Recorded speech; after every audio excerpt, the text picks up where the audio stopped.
Flamengo é colocado como vítima em manipulação de jogos. Que história é essa, PQD? Vem comigo que no caminho eu explico. Saudação rubro-negra para a maior e melhor torcida do mundo, a torcida do Mengão. Venho chegando nessa tarde de sábado, jogo do Mengão recheado de informações. Mas antes de mais nada, não tem como não pedir. Meus queridos e minhas queridas, começaram a nos assistir? Larga o like de vocês. Não são inscritos? Se inscrevam, não nos seguem, passe a nos seguir nas outras plataformas e não se esqueça de acionar o sininho para todos os vídeos.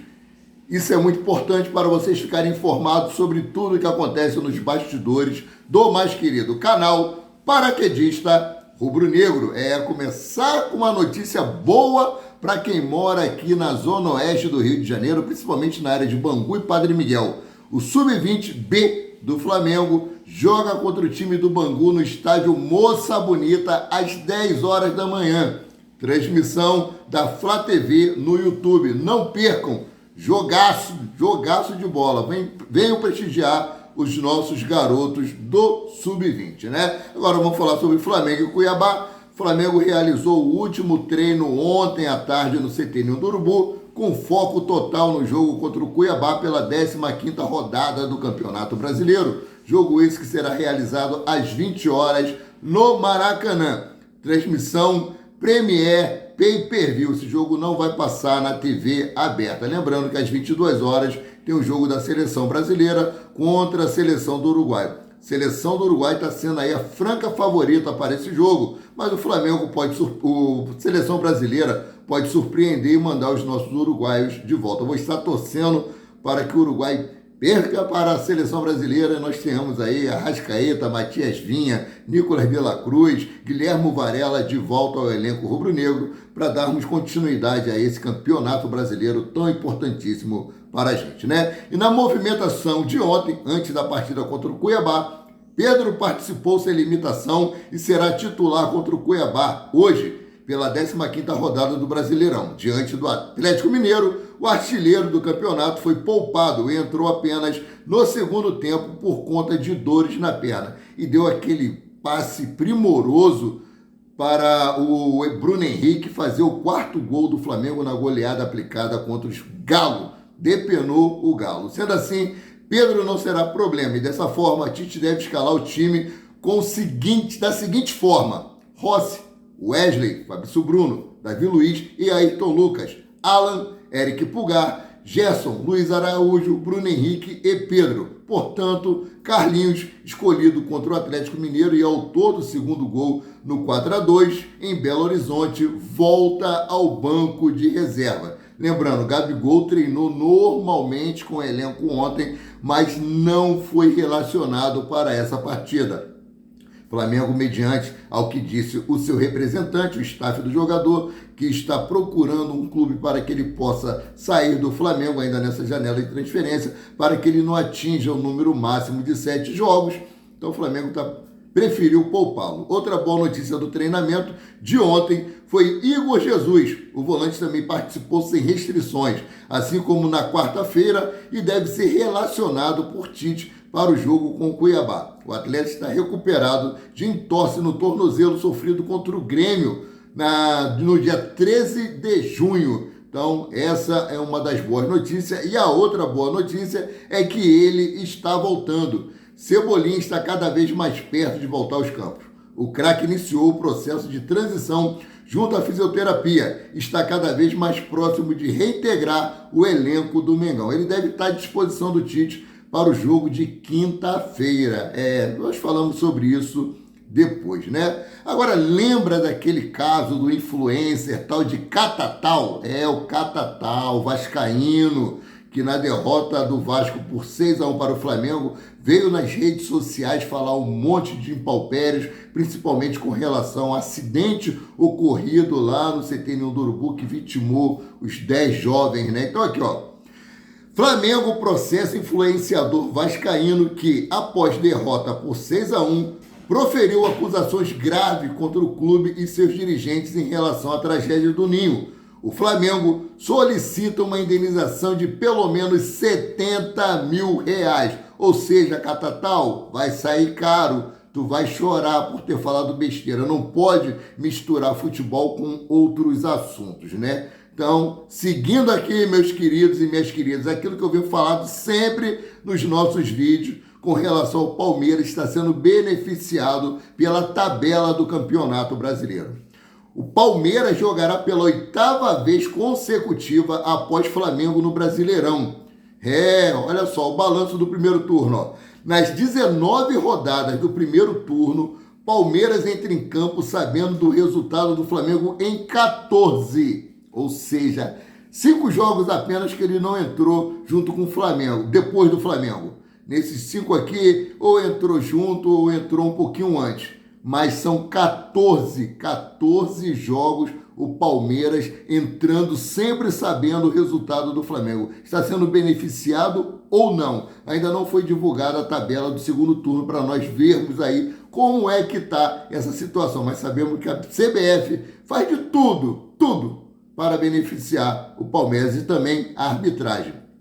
Temos que observar também que jogos do Flamengo tem sempre um árbitro paulista. Em jogos do Palmeiras não tem árbitro carioca, né? Olha só.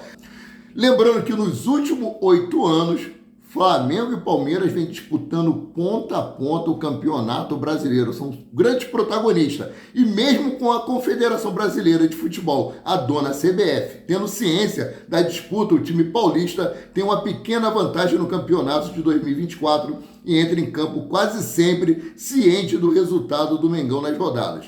Por outro lado, o Flamengo só jogou depois do Palmeiras em 2 ocasiões.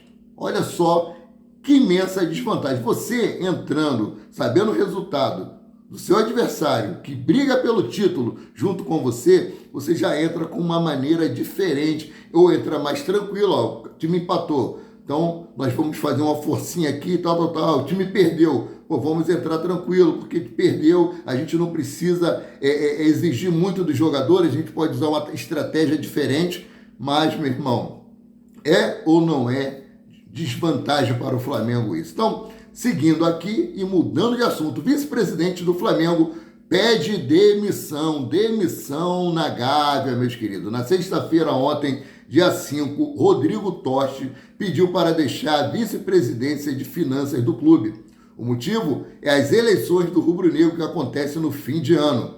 Totti irá apoiar Luiz Eduardo Batista, o BAP, como atual presidente. Rodolfo Landim está dando suporte a Rodrigo Duns. O vice-presidente de finanças resolveu pedir desligamento da função. Dessa forma, Rodolfo Landim vai acumular funções. Além do cargo de presidente do Flamengo, o dirigente aí será vice de finanças até o fim do seu mandato, ou seja, dezembro de 2024. Outra saída definida ontem foi de Marcelo Conte, antigo chefe de gabinete de Landim. Diogo Lemos, atual membro do conselho, assume. Afinal, por fim, os desligamentos foram tratados como naturalidade por conta dos posicionamentos políticos. Então, política pegando fogo lá dentro do Flamengo. Vamos ver aí quem vai apoiar quem e quem será o novo presidente do Clube de Regatas do Flamengo. Ano de eleição, sabemos que é muito complicado, né? Mudando aqui de assunto, de olho no elenco. Flamengo não poderá contar com 7 jogadores, seja os que estão na Copa América ou lesionados, e Gabigol continua afastado. Além disso, Léo Ortiz, Alan, Bruno Henrique estão pendurados, ou seja, caso levem cartão amarelo na partida de hoje, irão desfalcar o elenco contra o Fortaleza na quinta-feira, dia 16, pela 16ª rodada do Campeonato Brasileiro. Desculpa, quinta-feira, dia 11, pela 16ª rodada do Campeonato Brasileiro, né? Então aqui, ó, Flamengo vai jogar em Brasília. Já trouxe isso em vídeos anteriores, por quê? Teremos aí daqui a pouco o início da Libertadores da América. Então, Flamengo e Fluminense entraram em comum acordo para preservar o gramado do Maracanã, para que não atrapalhe esses jogos. Olha só, Mengão em Brasília. Vou trazer para vocês como comprar o ingresso para esse jogo contra o Criciúma. No próximo dia 20, o Mengão jogará em Brasília diante do Criciúma no estádio Mané Garrincha. Os ingressos começam a ser vendidos hoje, dia 6. A comercialização dos bilhetes para os sócios torcedores tem início às 10 horas da manhã. enquanto a venda para o público geral começa apenas na quarta-feira, dia 10. Apesar de a partida ser de mando do Flamengo, o clube não será responsável direto pela organização do evento. Portanto, os interessados devem acessar o site Bilheteria Digital. Além disso, informações que o acesso ao estádio será realizado via ingresso físico, que deverá ser trocado na bilheteria física no dia do jogo. Acesse o site de vendas, saiba mais e garanta o seu ingresso. Nós vamos em Brasília. É isso aí, é o que a divulgação, né? O Flamengo publicou isso nas suas redes sociais na tarde de ontem. Então, galera, fiquem atentos para esse jogo do Flamengo lá no estádio Mané Garrincha, né? Agora vamos para o assunto chato aí, né? John Textor vem trazendo sempre essas informações de que há manipulação de resultados no Campeonato Brasileiro, pelo menos há uns 3, 4 anos. E o Textor coloca o Flamengo como vítima e acusa o ex-lateral do Mengão de manipulação de resultados. Preste atenção nessa matéria, meus queridos. Dono da SAF do Botafogo, John Textor, tem tentado provar que há manipulação de resultado no futebol brasileiro. O norte-americano, inclusive, apresentou um levantamento do Superior Tribunal de Justiça Desportiva, o STJD, com o nome de jogadores e clubes que são supostamente acusados ou vítimas de situação. Na lista, o Flamengo e o ex-lateral do time, Rafinha, aparecem no documento. O STJD divulgou no site oficial os nomes dos acusados por Textor cobertos. Porém, é possível vê-los ao copiar e colar o texto. O portal GE noticiou o vazamento dos clubes e jogadores, sem muitos detalhes. O Flamengo aparece aí como uma das vítimas e, por outro lado, Rafinha, campeão da Libertadores e do Brasileirão pelo Flamengo, hoje no São Paulo, supostamente participou da manipulação em goleada do Palmeiras sobre a equipe do Morumbi por 5-0 no Brasileirão do ano passado. Gente, eu não estou querendo ir contra John Textor, não. Sabemos que Palmeiras e São Paulo são grandes rivais. Eu acho pouco provável um jogador do São Paulo abrir as pernas, né, vulgarmente falando, para que o Palmeiras vencesse do São Paulo. Né? Mas vamos lá, seguindo aqui com a matéria. Além disso, Textor cita que jogadores do Fortaleza excederam limites que estabeleceriam evidências claras e convincentes de manipulação de jogos. Em jogo contra o Palmeiras, em 2022, na ocasião, o time de Abel Ferreira também goleou, dessa vez por 4-0. Meus queridos.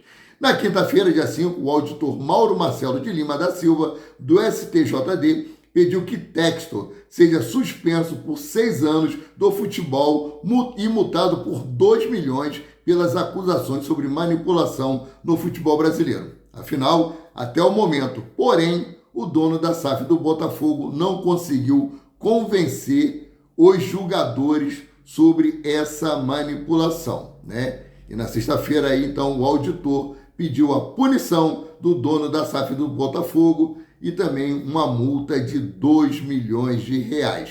Até o momento, porém, o dono da SAF do Botafogo está aí nessa pendenga, nessa luta, clamando por justiça e tentando provar algo que ele ainda não tem provas concretas, apenas especulações e são aí investigações feitas por aí, inteligência artificial.